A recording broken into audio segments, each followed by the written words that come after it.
上一期节目我们聊到一个判断 ，AI 正在提高效率，但是同时呢，也在压缩普通人通过努力向上流动的空间。那一期发完之后呢，我看到一个非常典型，也非常值得单独拿出来讨论的问题：日本过去几十年的躺平青年和马斯克所说的未来 AI 机器人高度发达，人类不需要再工作的社会，是不是一回事儿？今天呢，我们就把这件事儿讲清楚，因为这两个东西呢，看起来结果很像，但是本质几乎是完全相反的。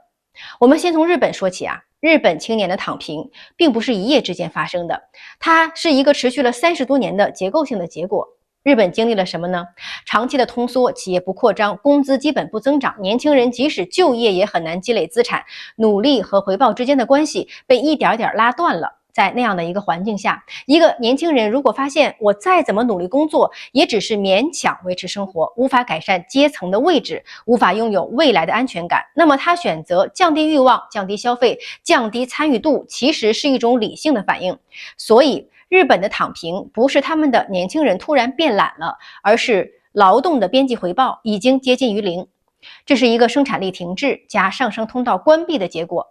那现在我们再来看马斯克所描述的未来。马斯克说的 AI 社会呢，是一个什么样的前提？它的前提是 AI 加机器人已经接管了绝大多数人的生产力极大的被解放，世界进入了供给极度充足的状态，人类不需要通过工作来换取基本的生存。那在这个设想当中呢，不工作不是因为你没机会，而是因为系统已经不需要你通过劳动来证明价值。这两件事呢，差别在哪儿？差别不在于工不工作，而在于生产力是否真的过剩。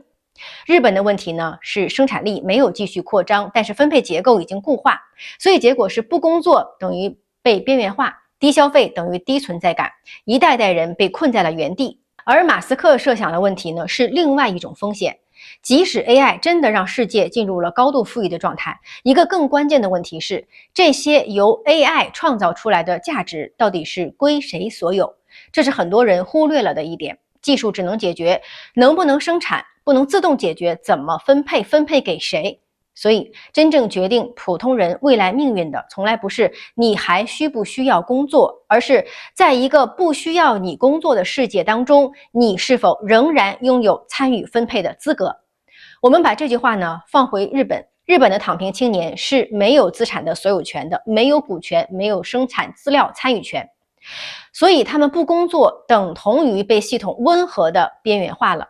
那我们再把这句话放回到 AI 社会，如果未来所有的生产都由少数资本、技术和系统控制，普通人既不参与工作，也不拥有任何参与权，那么结果会是什么？那很可能不是乌托邦的幸福社会，而是一个更彻底冻结的阶层结构。所以为什么现在很多人会把这两件事儿混为一谈呢？因为他们在表面上都呈现为人好像不需要工作了，但真实的逻辑呢，日本是努力已经失效， AI 乌托邦是努力被假设为不再必要。一个发生在现实的世界当中，一个建立在尚未被验证的假设之上。如果把这两件事儿放回到我们上一期讲的那条主线，其实答案非常清楚。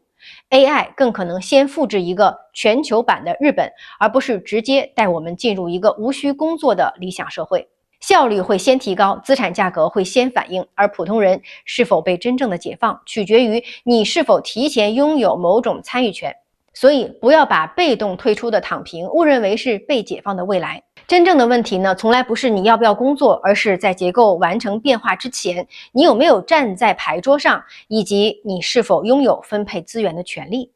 我是苏涵，我们下期见。